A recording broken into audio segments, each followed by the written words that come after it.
Olá, muito boa noite.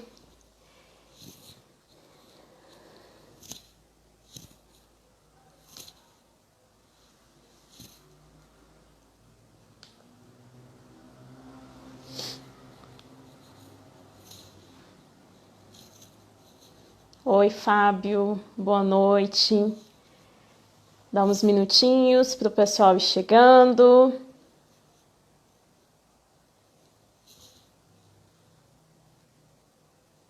Olá, Lucinha, boa noite. Bem-vinda, Vitória, bem-vinda.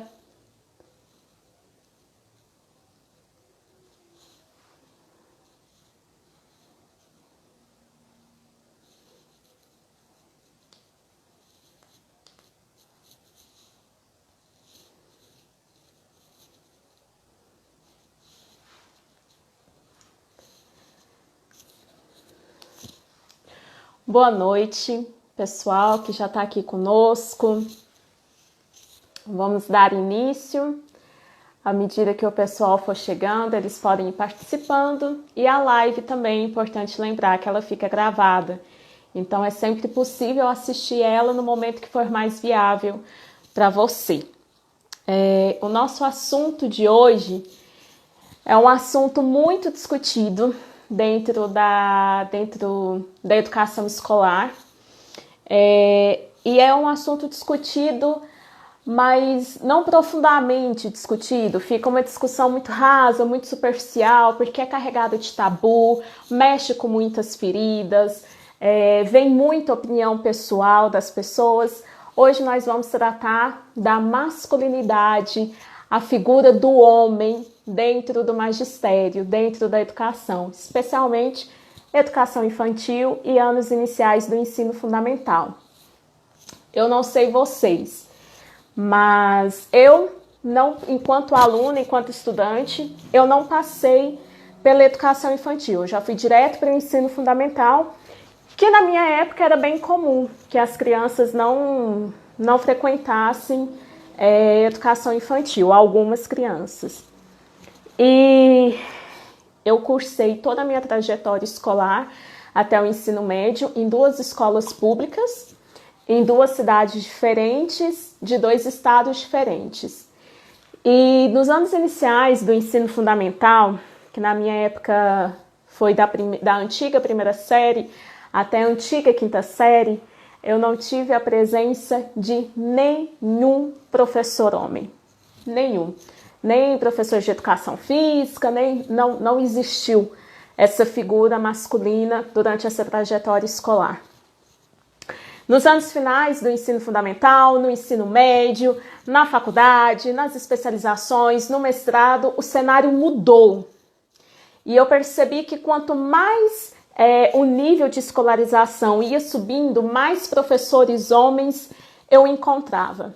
Como professora atuando, tive pouquíssimos professores homens dentro da escola. Destaco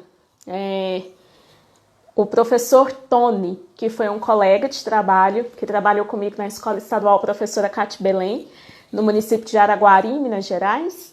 E o professor Tony foi a primeira pessoa que virou para mim e falou: eu sofro preconceito por ser homem e trabalhar com crianças. Eu não entendi do que ele estava falando. Aquilo para mim era totalmente novo, mas estudei um pouco sobre o assunto porque fiquei incomodada. Conversei com outros professores homens tentando entender a situação e fui descobrindo algumas coisas, mas não o suficiente, sempre ficavam muitas questões. Como mãe, também preciso revelar que participei de várias discussões onde as mães ficam bastante nervosas e são bem incisivas, que elas não aceitam a figura do homem, elas não querem a figura do professor cuidando dos seus filhos. Especialmente nessa faixa etária da minha filha, que tem 2 anos de idade. Acontece de pais tirar o aluno de uma escola e levar para outra escola por causa disso. Por que isso acontece? De onde vem esse preconceito? Como que a gente construiu isso ao longo da história, o que a gente faz com isso, uma vez que isso está posto, como que a gente soluciona, existe solução, para conversar sobre isso e mais um monte de coisa. Eu convidei o professor e pedagogo em formação, Fábio, para ajudar a gente a entender essas questões e esse debate. Vou chamar o Fábio para participar com a gente.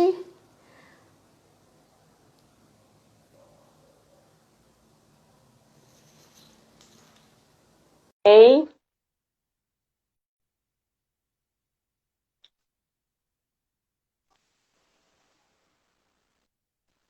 Oi, Fábio, boa noite. Boa noite, tudo bem? Tudo bem? Você me ouve bem? Te ouço. Você consegue me ouvir? Sim, te ouço e te vejo bem. Ok. Gente, importunei Fábio a semana inteira. Fábio, pelo amor de Deus, o que você pensa disso aqui? Como que a gente vai conduzir essa conversa?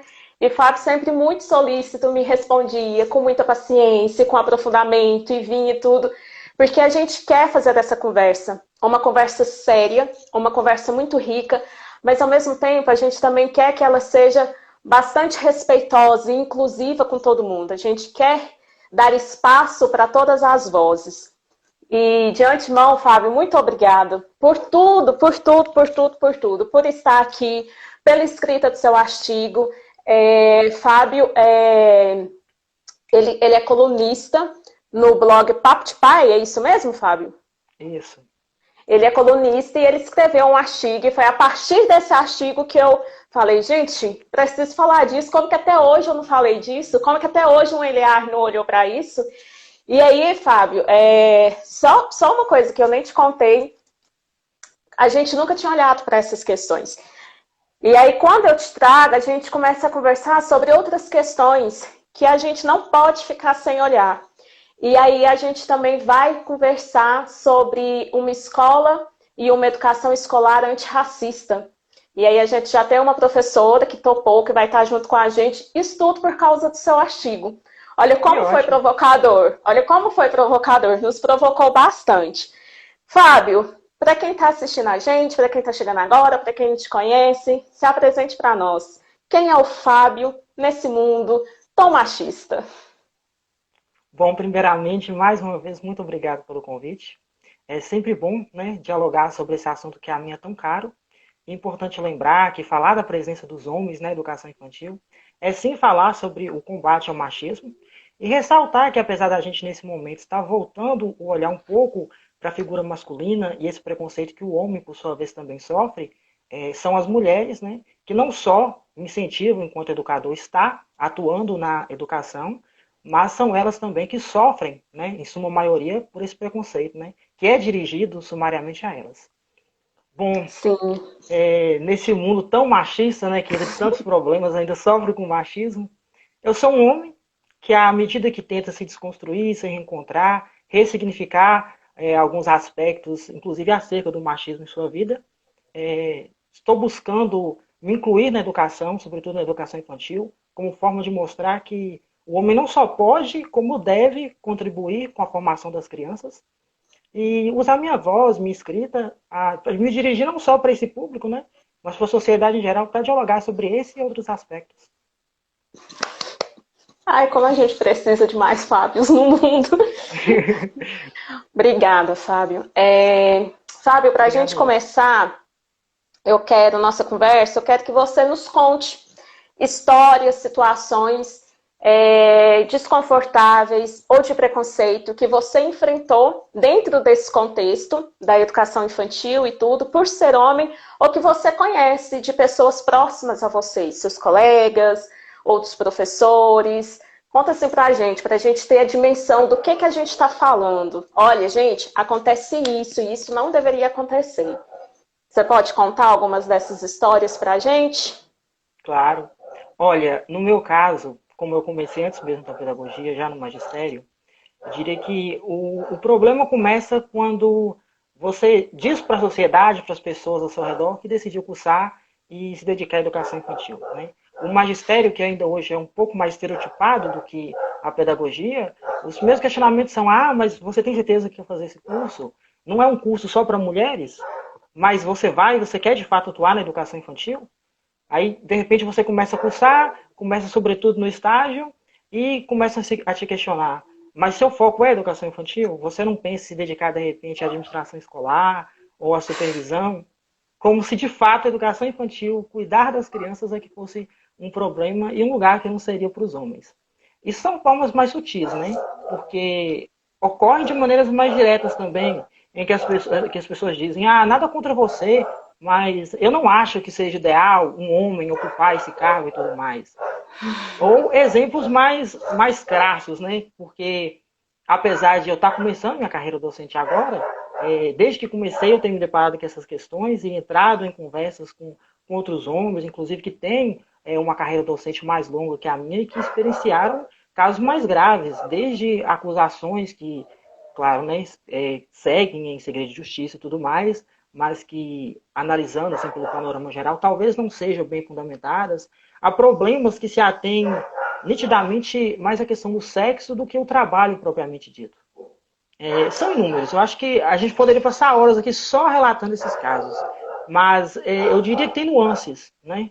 E para alguns homens isso mostra mais presente, desde o questionamento sobre a sexualidade, que é uma questão que, infelizmente, assim como em outros aspectos da sociedade, a isso também está muito atrelada. O homem, pelo simples fato de decidir atuar na educação infantil, é natural que ele seja questionado, e aí a gente sabe que eu sempre gosto de ressaltar a diferença entre a curiosidade, entre o receio, entre a preocupação e o preconceito propriamente dito. Porque uma coisa é a pessoa ter a curiosidade, ter um medo e até te confessar. Eu, particularmente, nas minhas experiências, eu gosto de me abrir, né? Não só com as crianças, mas com os pais, com os colegas de trabalho, e dizer que eu entendo que isso é um tabu, porque isso ainda é um tabu, e me mostrar disposto, apto a dialogar, tirar dúvidas, demonstrar como eu me proponho a trabalhar. Né? Mas o problema começa quando as pessoas não estão dispostas a esse diálogo e te julgam antes mesmo de te dar essa oportunidade de demonstrar que de fato você é apto, que é capaz. E eu fico pensando, eu tenho uma história também, professor Tony, que foi quem eu cito no começo. Ele sofreu muita discriminação, sofreu muito preconceito por estar atuando. E nem era educação infantil, já era no ensino fundamental e nos anos iniciais. Acho que a turma dele era terceiro ou quarto ano. Ele queria uma turma de primeiro. Ele pediu uma turma de primeiro, não, com os primeirinhos não, já que você está aqui, já que você tem a quantidade de aula, nós vamos te jogar pelo menos para os maiorzinhos. E acho que foi o terceiro ou quarto ano. E ele era homem, preto e gay.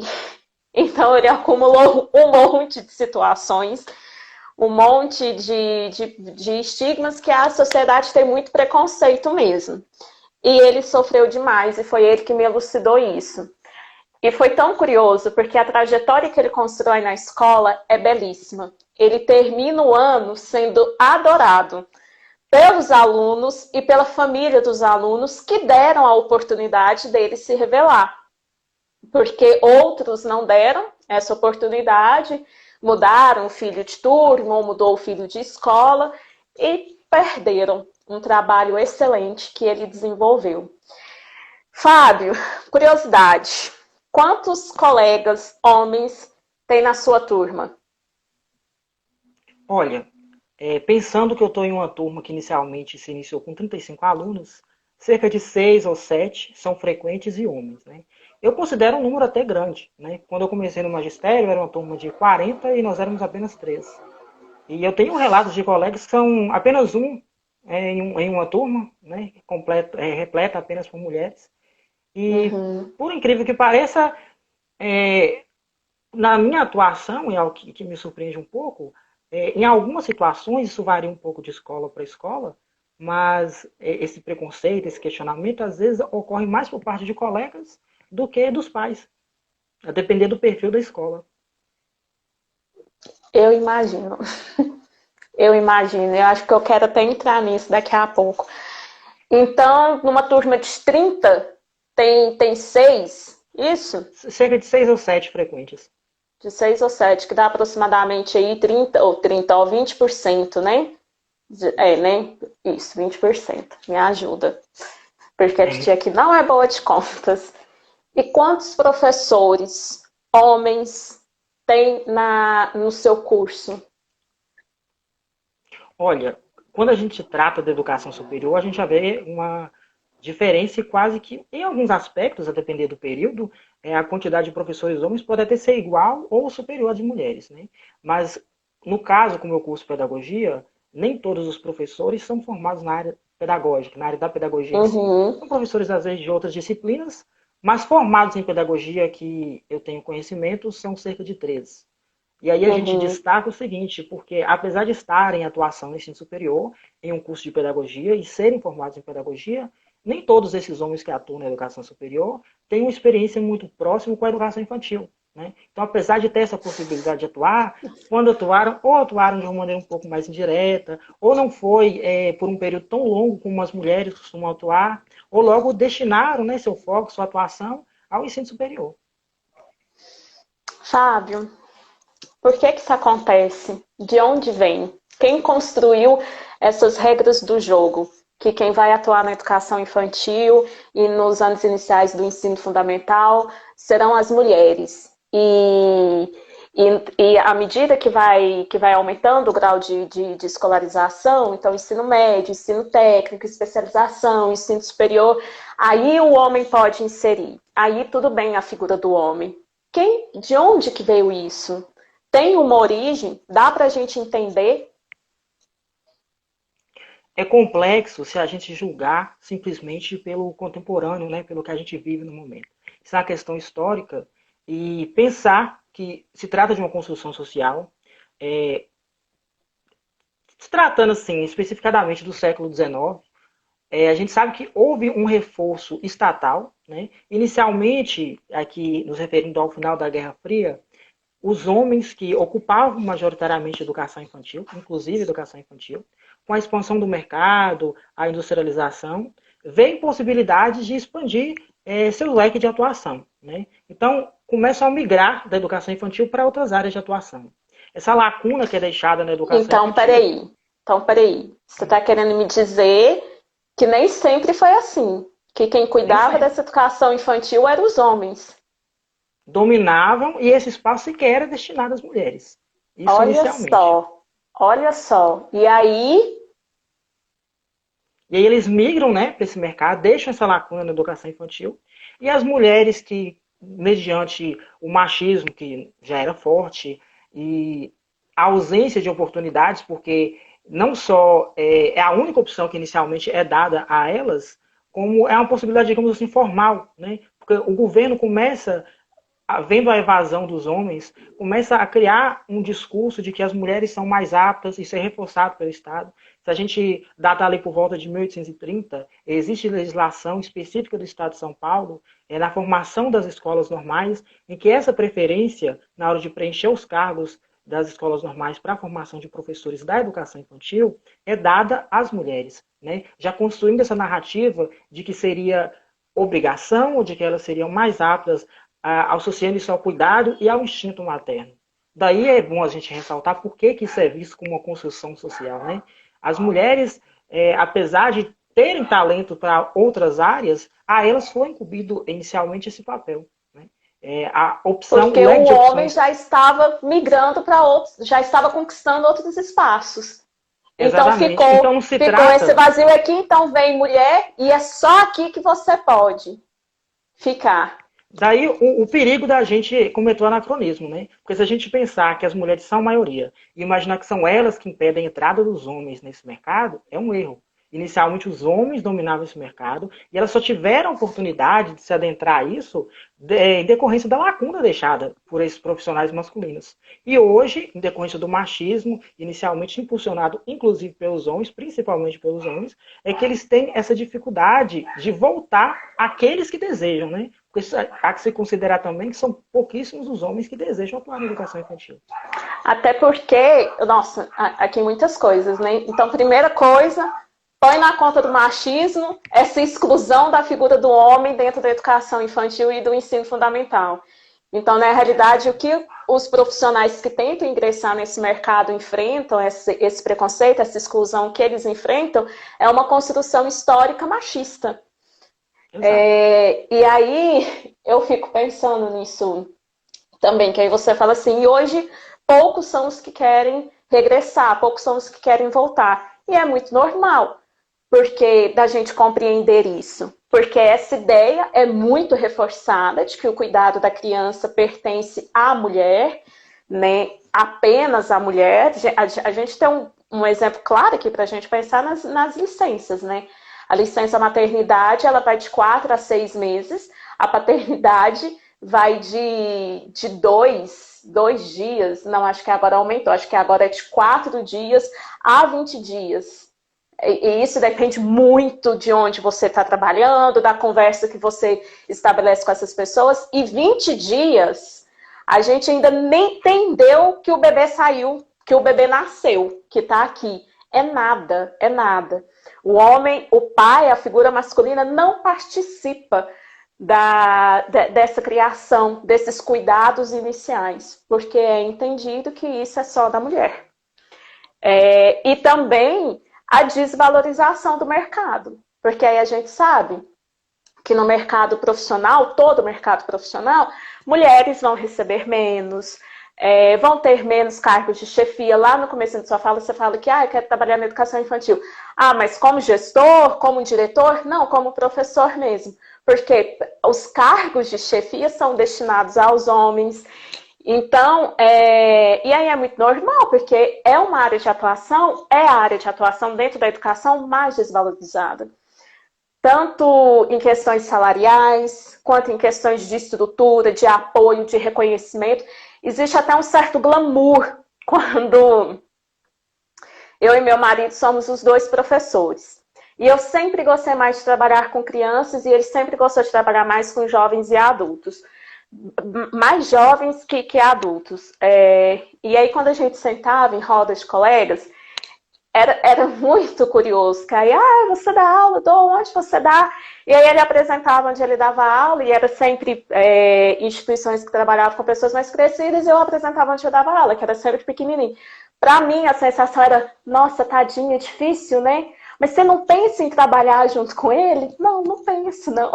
Eu gosto daqui, desse lugar, porque tem essa desvalorização. Então, até um glamour, existe um glamour. Nossa, sou professor universitário, sou professor de ensino técnico, sou professor... E você, da educação infantil? Nossa! Então, é uma área que não é atraente para o profissional. Insere lá quem realmente quer estar lá e quem quer produzir alguma coisa lá. Então, mas resumindo, essa situação é construída por homens, né? Reforçada por alguns, pela história, a gente vai reproduzindo esse discurso, mas é um discurso que inicialmente veio dos homens. Fábio, mais uma perguntinha. Pessoal que está assistindo a gente, aproveitem esse moço. Se vocês quiserem fazer perguntas, comentários, mande. A hora é agora. Homem na educação infantil e nos anos iniciais do ensino fundamental é uma forma da gente quebrar paradigmas machistas? Quem ganha com isso? A sociedade como um todo. Eu acho que, fazendo um paralelo, claro que a gente não pode comparar de maneira geral, mas quando a gente reflete a questão dos negros na sociedade, né, e a gente pensa que a simples presença de um negro na televisão, a simples presença de um negro em um cargo importante da sociedade, por si só, mesmo que ele não faça uso do seu discurso, já diz muita coisa em decorrência da representatividade, assim também ocorre com os homens na educação infantil, sabe?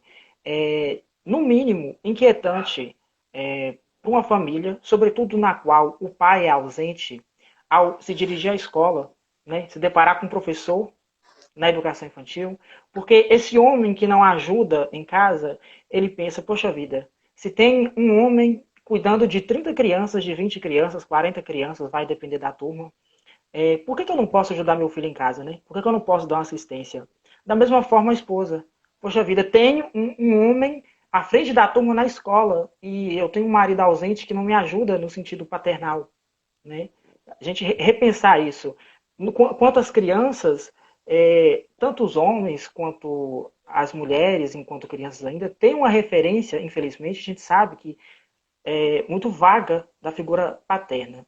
45% das famílias brasileiras são chefiadas por mulheres, e há que se considerar que, apesar das outras 55% ser chefiadas, ditas chefiadas por homens, ainda assim a educação sumariamente é destinada como obrigação às mães, né?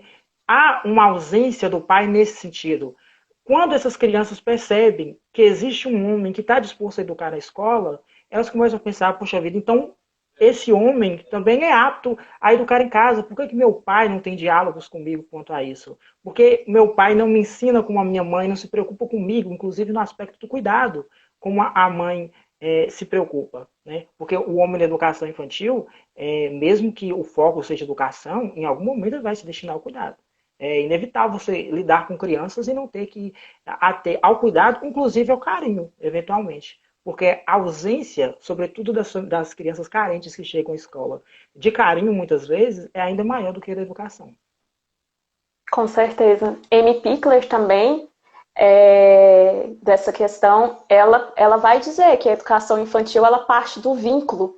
E o vínculo se dá com o cuidado. Então, por exemplo, ela defende troca de fraldas ali no comecinho, fazer essa troca de fraldas com cuidado, estabelecer contato visual, para então, depois que estabeleceu esse vínculo, depois que firmou esse cuidado, para então começar os processos educativos formais, vamos dizer assim, ou tradicionais.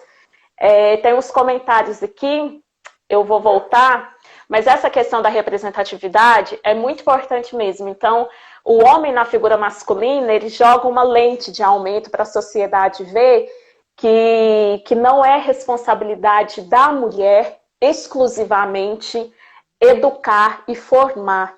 Que isso, o homem deve participar disso também, deve participar disso de forma consciente, né? Fiarpo entrou, oi Brasil, Fiarpo é professor também. Fiarpo não, né? Na realidade, um amigo dele, Salviano, é professor. Trabalha com criança novinha? Não sei, Fiarpo, conta aí pra gente. Lai, sabe as palavras, Fábio e Lu. Eu sempre vi mulheres na educação infantil, mas realmente pode estimular a presença paterna na educação. Exatamente. Fábio, mas está muito leve essa conversa. Vamos mexer em uma ferida? Vamos tocar o dedo em uma ferida? Antes? Pode, você que manda aqui. Esse é um aspecto. Eu acho que há um pensamento de que trabalho com educação infantil, precisamos pensar no futuro, focar nessas crianças, mudar a mentalidade delas, para que no futuro o machismo não seja tão presente quanto é hoje. Eu penso que não é só isso, né? Há que se pensar nos adultos. O exemplo de casa, infelizmente, ainda hoje, o exemplo da mídia, dos pais, da sociedade em geral, da rua como um todo, pesa mais do que o exemplo do professor. Por mais que esse professor e a escola se esforcem. Apesar de que maus exemplos também podem ser dados dentro da escola. Então é preciso falar com esse pai, falar com esse homem que constrói o machismo, que preserva o machismo em seu lar, que vitimiza seus filhos e vitimiza suas mulheres. E por isso que, enquanto escritor, eu busquei me dedicar ao Papo de Pai, porque apesar de parecer que são só o público masculino que consome, não, mulheres também não só escrevem, como acompanham o conteúdo, você é o exemplo, e mostrar que alguém tem que falar com esses homens, sabe? E mostrar que é possível, por mais doloroso que possa parecer, porque para alguns é o exemplo paterno. Para se desconstruir o machismo, é preciso desconstruir o machismo do pai, que muitas vezes esses homens carregam como exemplo e são a maior referência. Então, acho que é bom a gente fazer esse adendo, de se preocupar não só com as crianças, mas com esses homens também que já atingiram a vida adulta, por mais que talvez pensem, mas não vai mudar a mentalidade mais. No mínimo, fazer pensar já é um avanço. Deixa eu te contar uma história sobre essa questão da figura masculina dentro do ambiente escolar, de como ele provoca questões para fora da escola. História real. Eu estava na sala dos professores e um aluno teve um problema, e era ensino médio. Esse aluno teve um problema sério com uma professora E aí, sério de xingar, de querer agredir, foi uma coisa bem tensa. E aí a direção achou por bem chamar os pais. E aí a mãe não foi. A mãe disse que não iria, porque sempre ela iria, estava cansada e tudo. E aí a escola foi bem assertiva, falou, olha, ele só vai voltar aqui quando o pai ou a mãe vir conversar com a gente. Deu a suspensão para ele, não volta para a aula enquanto os pais não vierem conversar. E o pai foi. E aí, nessa reunião, era a diretora, mulher, a vice-diretora, a supervisora e a professora. 4 mulheres, conversando com esse homem. E ali, para mim, foi muito duro. Eu não estava participando, mas eu estava ouvindo, até porque foi uma reunião bem alta, os gritos e o pessoal estava bem energético. E em determinado momento ele falou, eu vou embora daqui, porque eu não vou aceitar que 4 mulheres fiquem apontando erros, nem meu, nem do meu filho.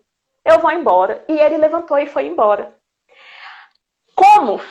Como que esse menino vai aprender a respeitar, enquanto ser humano, a figura da professora? Ele está aprendendo que a professora, só por ser mulher, ela está abaixo dele. Já está estabelecendo uma relação ali nociva, uma relação extremamente machista, extremamente agressiva, de violência e de desrespeito. E esse aluno é um aluno que nenhuma professora conseguiu alcançá-lo. Nenhuma professora. Quem conseguia conversar com esse aluno era um professor de física. Era quem conseguia conversar. E eu tenho certeza absoluta que por ser homem. Porque dentro de casa, o que ele tem é que homem não escuta mulher. É que o homem está ali para falar, para ensinar, para agredir a mulher. E ele nunca permitiu estabelecer essa relação entre professor e aluno com as figuras femininas. Então é muito importante que o homem esteja inserido nesse lugar, até para ele conversar com outros homens também. Afinal, né, se historicamente esse problema foi construído pelos homens, que façam o favor de entrar e tentar ajudar a gente a lidar com isso. Mas vamos lá, vamos tocar em algumas feridas. Sempre quando a gente pensa da figura masculina, do homem na educação infantil e no ensino fundamental, anos iniciais, especialmente na educação infantil, um dos receios que surge de colegas de trabalho, de gestão, de sociedade, de mães, de pais, é questão de abuso e de estupro vulnerável. E isso não é totalmente infundado. Estatisticamente, 96,3% dos casos de abuso e estupro são praticados por homens. Então, o que a gente tem é que, infelizmente, esse dado existe, essa situação existe. E como que eu, sabendo disso, confio minha filha de 2 anos para passar 5 horas por dia com uma figura masculina longe dos meus olhos? Longe dos meus olhos. Como que a gente conversa sobre isso, Fábio? Olha, o que a gente pensa disso? Esse dado que você cita é muito importante, mas eu acho importante a gente ressaltar também os cuidados na hora de interpretar. Né? Quando a gente vê esse número tão grande, que de fato é real e deve ser levado em consideração, é importante pensar que isso não é um aspecto meramente biológico ou genético. Se trata de uma questão educacional. Né? Os homens, desde cedo, são educados para atuarem com essa postura sumariamente, muitas vezes, abusiva. Né? E a gente pensa logo pelo aspecto sexual. Enquanto as meninas são educadas desde cedo a se inibirem, a terem cuidado, o homem quase que é negligenciado essa questão da consciência sexual, da educação sexual, e eles aprendem, infelizmente, com o mundo. Pode falar. É que você falou, e vem um exemplo muito claro, assim, que você falou, a mulher aprende a ter esse cuidado, né? até essa privação e desconhecimento do próprio corpo. A mulher, por exemplo, minha filha, pelo amor de Deus, tem que casar virgem. Ao homem, deu 12 anos de idade, e aí, já transou? Não? E você quer que eu te leve ali no bordel, no puteiro, pra gente resolver este problema? É um problema o homem não iniciar a atividade sexual dele precoce. É um problema a mulher se conhecer sexualmente. Enfim, só lembrei disso durante sua fala. Ainda maior se a gente pensar que no caso dos homens, isso se dá quase sempre pelo uso da pornografia, né? Que apesar de ter se atualizado com o tempo, né, a forma como os homens consomem, hoje em dia ela está muito mais fácil, está um clique. Pesquisas apontam que crianças, cada vez mais cedo, a partir dos 11 anos, já têm contato com a pornografia. Pornografia é essa que não só objetifica a mulher, mas faz mal, inclusive, para a saúde do próprio homem, né? Que aprende isso de maneira incorreta, de maneira que não é saudável. Esses homens, à medida que não se educam entre si, quando se educam, é de maneira incorreta e pautado nesse ensinamento estereotipado e pornográfico, né?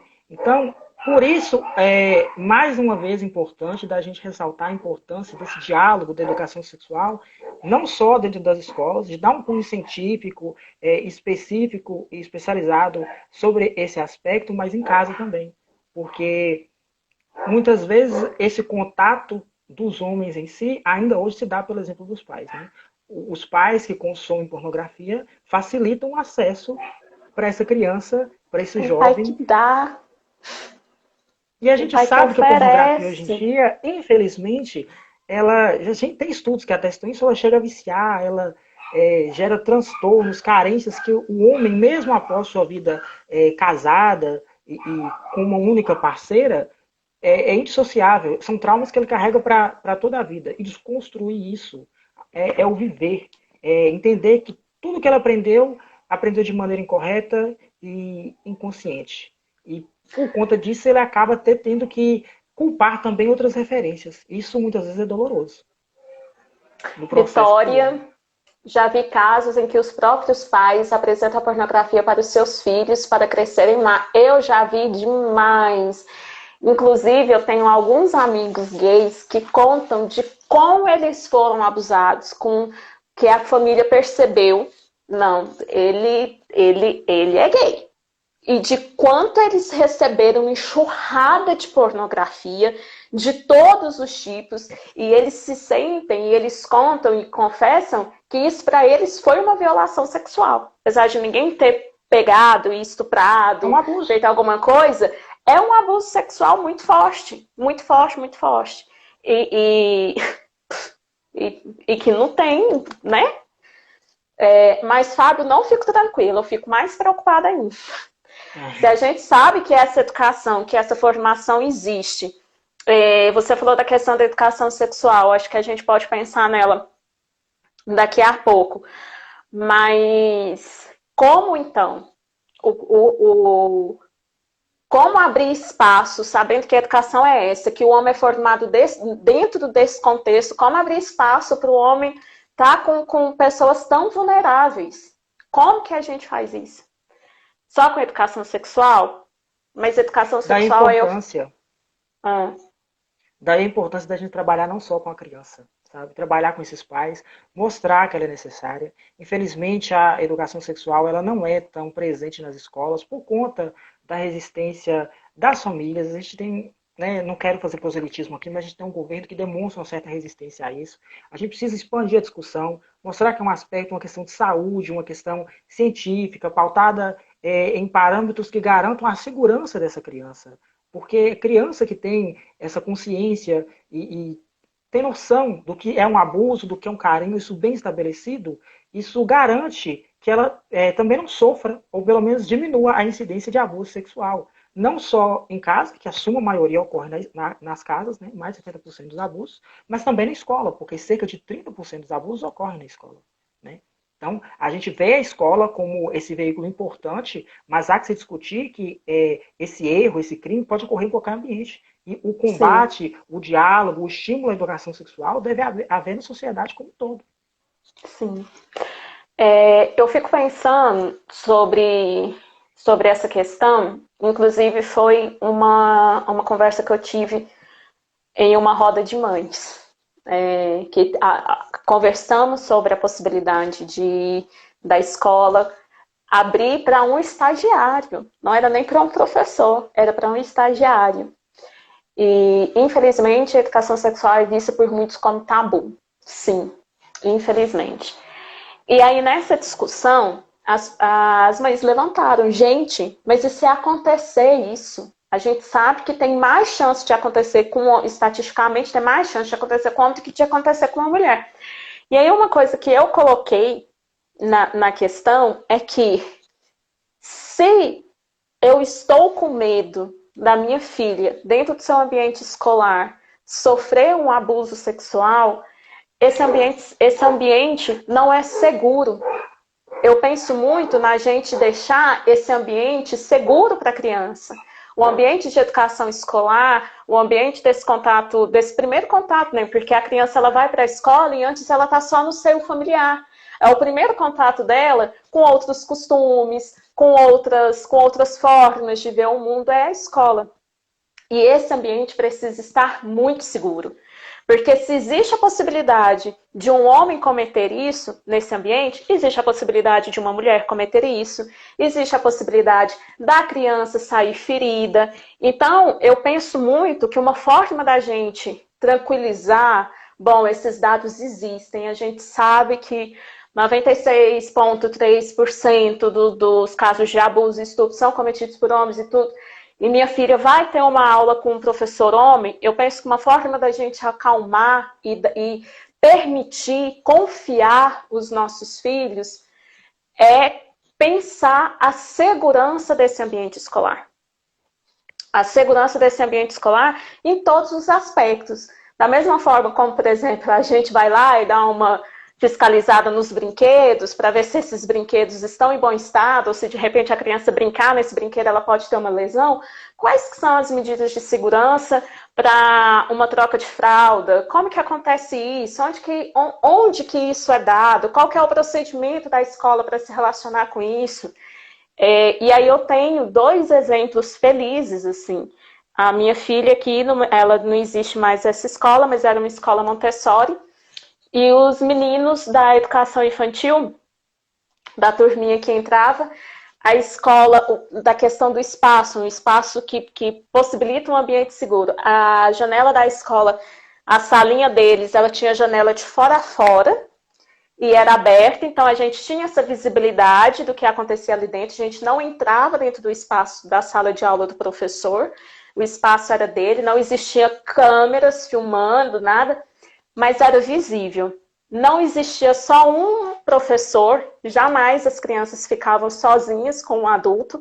Eu acho que só isso já é uma segurança tão grande, ter sempre mais de um adulto com essa criança. Vai garantir uma proteção, não só de um abuso sexual, mas de um grito, de uma punição, de um xingamento. Que isso tudo, a gente tem muito medo do abuso sexual, só que isso tudo são violências também que traumatiza demais. E que o prejuízo para a formação e para a construção é incalculável.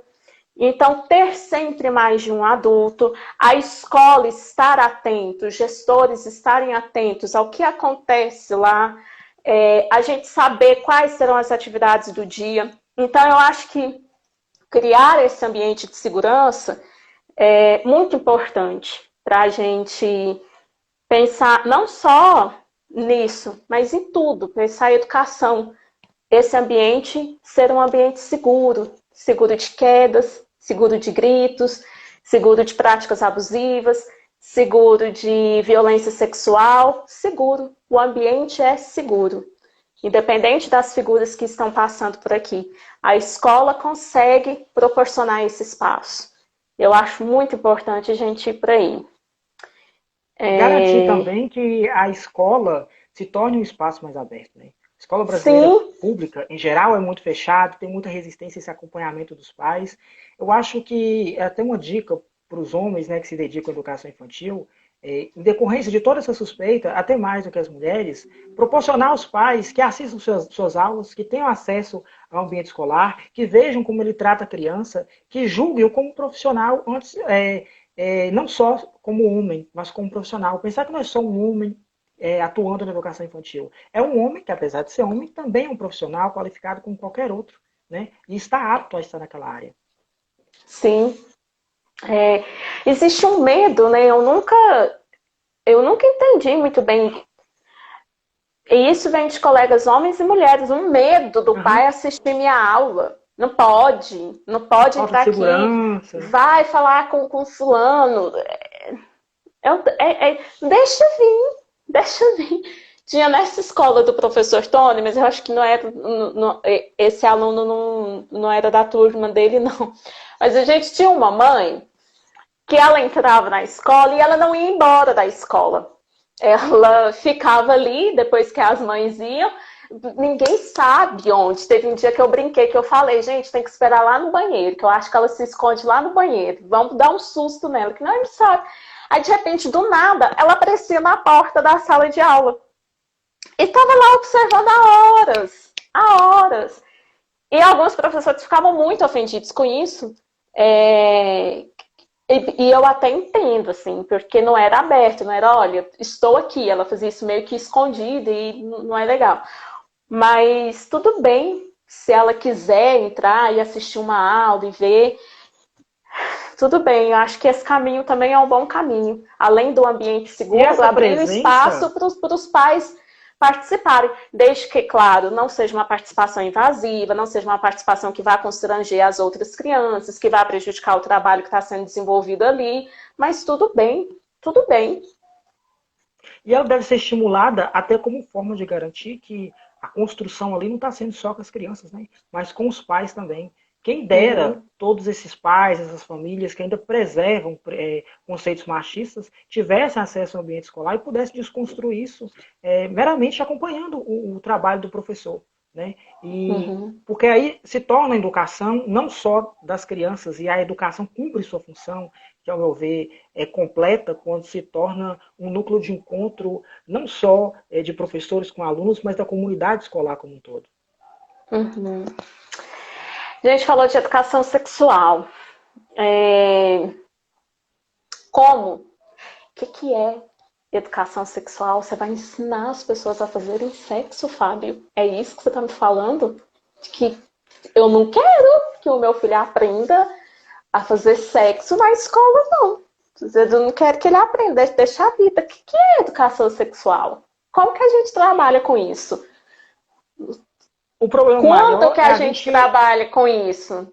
A educação sexual começa ali na educação infantil, que a gente está fazendo um recorte da educação infantil nos anos iniciais do ensino fundamental. Já começa, e o pai tem que trabalhar isso com o filho também. Como que o pai trabalha com o filho? Conversa com a gente um pouquinho sobre educação sexual, já que ela é uma possibilidade da gente prevenir o abuso, ou pelo menos da gente dar ferramentas para a criança entender que aquilo que aconteceu, que ela vai ser amparada para lidar com aquilo. Como?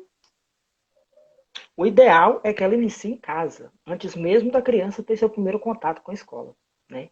Mas, infelizmente, caso isso não ocorra, que ocorra já na creche, no primário, com instruções para que essa criança tenha consciência de quem é que de fato pode cuidar dela, de que forma que esse cuidado pode ser feito, quais são as regiões do corpo que podem ser tocadas por um adulto, que adultos são esses, e pensar que é necessário a gente fazer uma interpretação para além, porque infelizmente algumas famílias elas não só querem que não seja tratada essa temática nas escolas, mas elas também não fazem sua parte em casa. Porque elas não se sentem aptas, não se sentem seguras em falar sobre essa temática com seus filhos. Mas em refletir que muitas vezes essa falta de segurança, de confiança, é porque elas também não tiveram educação sexual nem em casa, tampouco na escola. Se tivesse esse amparo escolar desde a infância, elas teriam consciência de qual é a maneira correta, adequada de se tratar sobre esses assuntos e a forma ideal de tratar com seus filhos. Né? Consciência de que o professor, apesar de que também pode incorrer em erros, é um profissional formado, que é apto, tem consciência dos cuidados e da forma como isso deve ser tratado. O pai, que é consciente de que não tem uma formação necessária, não sabe a maneira correta, pode buscar e deve buscar um diálogo com esse professor, até para garantir que seu discurso, sua fala em casa, esteja alinhada com o que é trabalhado na escola. Já presenciei casos de professoras que, isso quarto ano, a mãe chega revoltada na escola porque a criança pegou um livro na biblioteca e que esse livro dava instruções de como se prevenir, né? Como evitar as DSTs, como evitar relações sexuais desprotegidas, ou como fazer o uso correto de determinado anticoncepcional e tudo mais. E ela achou isso um problema porque ela não trabalhava isso em casa. O livro que essa criança pegou tratava disso. Esse aluno já não participava das aulas de orientação sexual porque era proibido pela mãe. E, por coincidência, esse aluno achou interessante e foi buscar na biblioteca. Então, essa mãe, infelizmente, talvez não seja consciente do erro que comete ao proibir seu filho de ter acesso à informação. Inclusive, ele foi atrás por causa da proibição, que eu tenho certeza que se ele estivesse participando das aulas, ele não ia atrás disso. Pensar como é que ela não identificou como a educação emancipatória, né, de maneira natural, o indivíduo busca isso. Isso é necessário para o desenvolvimento, para o crescimento. A dúvida é que é o problema, sabe? O desconhecimento incidir no erro, no desconhecido ou no ensinamento incorreto, porque o ensinamento ele vem, seja pela escola, seja pelos pais, pelos meios convencionais que a gente tanto defende, ou seja pela rua e pelos perigos que ela representa. Eu já dei aula de educação sexual. Eu dava aula de direitos humanos, e aí dentro de direitos humanos a gente tinha que tratar a educação sexual. E eu dei aula de educação sexual para os meninos de 3º, 4º e 5º ano. E eu fui tremendo desenvolver esse conteúdo com eles, porque já esperava dos pais. E foi muito gostoso, foi muito bom desenvolver esse debate com os alunos.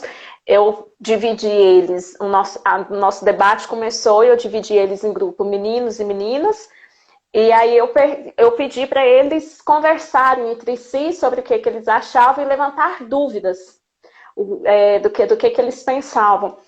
E primeiro que eu percebo que o sexo já era presente, eles já tinham contato sexual, porque, por exemplo, olha que interessante, uma menina virou para mim e falou assim: professora, uma dúvida que a gente teve é porque depois das novelas, quando eles fazem sexo, eles tomam banho. Então essa criança já estava tendo contato com o sexo dentro da novela e provavelmente sentada do lado do pai e da mãe. E olha que pergunta ingênua, olha que pergunta boba. E já existia. E ninguém está conversando com isso. Ela já está consumindo, ela já está entrando numa cultura pornográfica, num incentivo sexual. Ela já está sendo inserida nisso, só que sem tipo de orientação alguma. Ela já está sendo inserida nisso a partir do momento que ela vê televisão e vê uma propaganda de cerveja que tem piadas sexuais ali o tempo todo. E ela vai reproduzir isso. Ela já está entrando nisso no churrasco de família, quando colocam aqueles músicas mais que falam de sentido sexual e as pessoas dançam de forma se provocando o tempo todo. Ela já está absorvendo isso e ninguém está conversando com ela sobre isso. E isso é confuso. O que eu percebi da aula de educação sexual é que é confuso para elas perceber, ter acesso a esses códigos, a esses comportamentos e ninguém explicar para ela o que é isso. E é confuso mesmo, é muito importante que a gente converse e é muito importante também que a gente, enquanto pai, enquanto família, que a gente pense em proteger essa criança, que a gente seja um curador do conteúdo que essa criança tem. E não permita. E tenho uma filha também.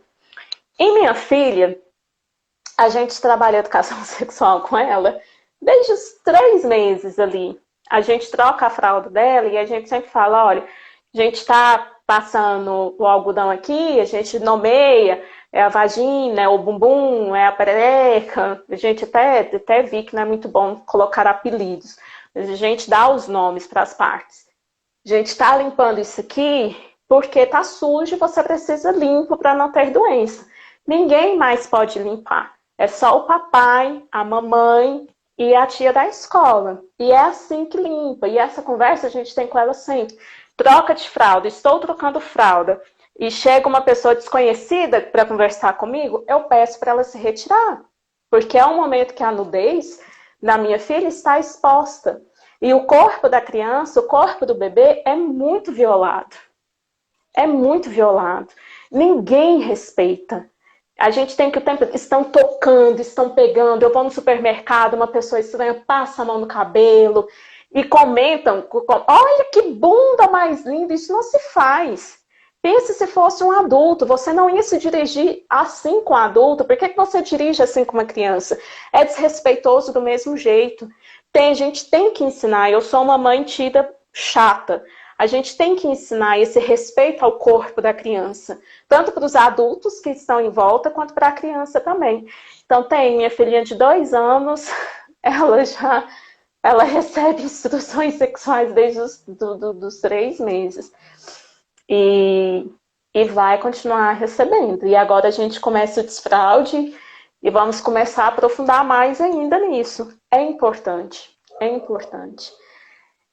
Para a gente terminar, porque o papo está acabando, para os homens, então a gente entendeu que existe uma exclusão do homem dentro desse cenário, desse campo de atuação. Essa exclusão, historicamente, foi construída pelo próprio homem e que é importante a gente ter essa figura masculina, que é uma forma da gente discutir sobre machismo.